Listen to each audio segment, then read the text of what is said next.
Hi, Paul Hefty here with the TriangleO football system. I want to start here by going over our offensive principles and goals and how we do our defensive recognition. Let's take a look. All right, everything starts with understanding our TriangleO principles and goals of our no huddle spread system. It's imperative that all your coaches and players understand these principles so we know why we're doing what we do and how we're going to go about it on a consistent basis. Number one is numbers. Our safeties and those linebackers will tell you everything at the start of each play, so we want our quarterbacks to go ahead and point at them and identify them. It's real simple with our spread alignments. If they have one high safety, then they have the potential to be an 8-man run box or front. With two high safeties, then they have a 7-man run box or front potential. Secondly, then we want to go look at those hanging outside linebackers on the edge of the box. We call those Mr. Zeros. Real simple, we use a process called ANA, access, no access. If the Mr. Zeros are inside the run box and not over the receiver, then we say we have access to throw and should be attacking such. If the Mr. Zeros are outside the run box over the receiver, then we say we have no access to throw. But that tells us then we have good numbers equated for blocking in the run box. Last then is just identify that Mike backer. He's either right over the ball in the middle, or if the backers are split, then the Mike is always to the play side we are attacking. Second then, we always want to put our linemen in a great position to be successful, so we're looking for blocking angles. We're an outside in attack team, so we want to go find that best edge. Real simple, we're going to look at that defensive ends alignment and that Mr. Zeros alignment on those edges of the run box. If we have a good edge, good numbers, we want to attack that. Secondly, then you can go find that 3-technique defensive tackle, which is the D tackle that's shaded on an outside shade on the offensive guard, and this will help you understand gap responsibilities across the defensive front. Last is field. We want to get our offensive numbers into the field or speed into space. Speed always wins over scheme. So you're going to see we're going to line our A and our Z receivers, that slot, to the wide side of the field most of the time. Second thing you can do is you can go ahead and go a 3-by-1 set and actually put that into the boundary early in the game. This will help you determine if the defense is formation or field conscious. All right, our goals are real simple. Our formula for success is we want to run the football against anybody we play. But again, numbers will dictate that as much as possible. Secondly, got to win the turnover battle. This has always been the case.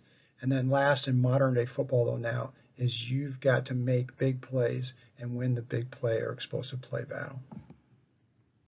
Next, we want to go over defensive terminology or defensive position recognition so that we can be efficient and effective when we're communicating.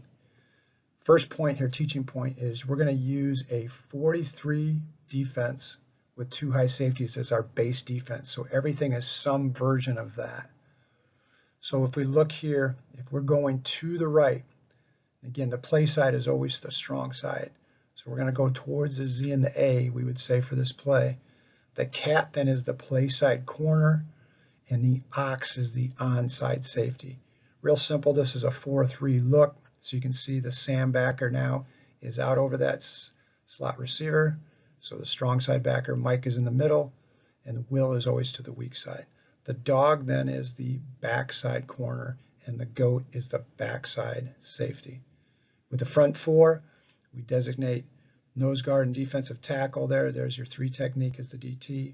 And then we call our defensive ends number 3s, and that gets into our blocking rules as we get going. Simple and sound, but consistent for effective communication. All right, last we want to go through our defensive recognition of our no huddle process we want to do with every play. We call this ANA, access, no access. Again, first step, the quarterback's going to point at those safeties. In this case, we have 2 high safeties. Then he's going to go down to those hanging backers, the Mr. Zeros, the Sam and the Will. This is where we look to see if we have access to throw the ball or no access. In this case, the Sam is out over the slot receiver, so we have no access, but that means then we have 6 blockers against 6 defenders in the run box. Good RPO situation. Last, then, we always want to locate the Mike, and the mic is always to our play side if he is not directly over the ball.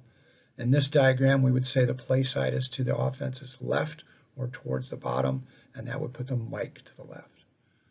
You can see then this gets us back to our offensive principles of numbers first, blocking angle second, and then speed in space to the field. Thanks. Last, we want to go over our defensive fronts. The key to keeping this simple is everything evolves from a 4-3 front, which is in the upper left-hand corner, and we'll use those same position names throughout. So you can see with the 4-3, it's really simple. You have the mic in the middle, Sam to the play side, that's where we're going, and the Will would be to the weak side. You've got your nose guard, defensive tackle, and then your defensive ends as the E's. When we go to an odd in the upper right, then again, the guards are uncovered, and we simply kick the front weak away, as if we're going to the right here is the strong side. The RE then stands for a rush end. That means he's up in a 2-point stance, but we'll treat him as an end still. You can see then the backers shift towards the call, so the mic now is over the right guard, Sam to the right, and the Will is over the backside left guard.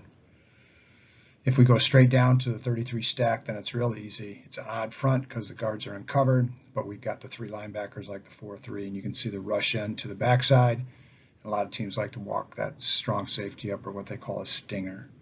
To the left then is your 4-2 stack. Again, that's a 4-man front. Even front guards are covered, but again, with the 4-2 stack, they'll kick the backer again to the left, if we're saying that's the play side, and then Mike would be stacked over that left guard and so forth. Down in the gray then is kind of the exceptions, and these are a 4-3 under, where they kick the front weak, and the Sam walks up on the H back there, and again then the Mike and the Will shift over to the call side. So it gives you kind of that 52 look, but we call that a 4-3 under. And then last in the bottom right is the exception or kryptonite, and that's your TNT bear, where you have now the nose guard and the 2 tackles all over the center and the guards. We call that a bear front. And then we have the 2 rush ends and a Mike and a Will. There is no Sam in this case. Hopefully that helps give you a good foundation and keeps things consistent throughout with both the run and pass game blocking. Thanks.